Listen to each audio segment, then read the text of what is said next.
My name is Erica Dewan, and my life's work is to help leaders and teams connect intelligently in a 21st century marketplace.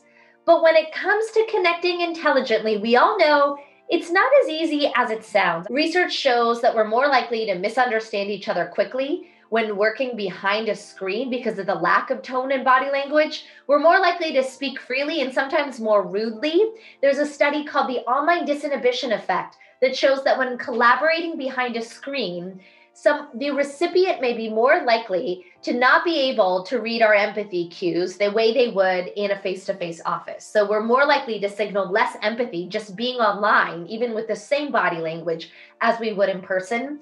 We're more likely to identify or assume someone is arguing or showing passive aggressiveness, even though they didn't intend to.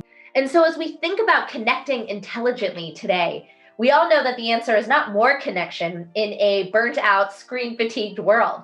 We know the answer is more intelligent connection. And how might we be able to break silos, not just our traditional silos of work, but leveraging the power of peer networks and leverage the power of diverse groups to come up with problem solving in faster and better ways. So as we all think about all the networks we're a part of inside and outside of our organizations, we may have their traditional meaning that we may have them involved with to solve a problem, but have we asked ourselves, what other problems or challenges could they solve?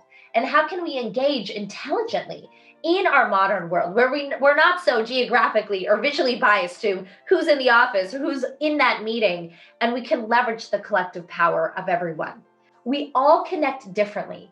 And because we all connect differently, it's incredibly important to reimagine collaboration, to acknowledge our own biases, and think about how we can really master connectional intelligence in a digital workforce. I like to share 3 different examples of where we may not always feel trust in a modern world, whether it's through awkward screen freezes or being concerned about the tone of messages. So what does trust really look like? I share 3 key actions for you when it comes to trust. It's about giving others the benefit of the doubt, really creating those virtual water cooler moments, candid conversations, asking for bad news, going around and having everyone share a challenge, and showing those vulnerabilities.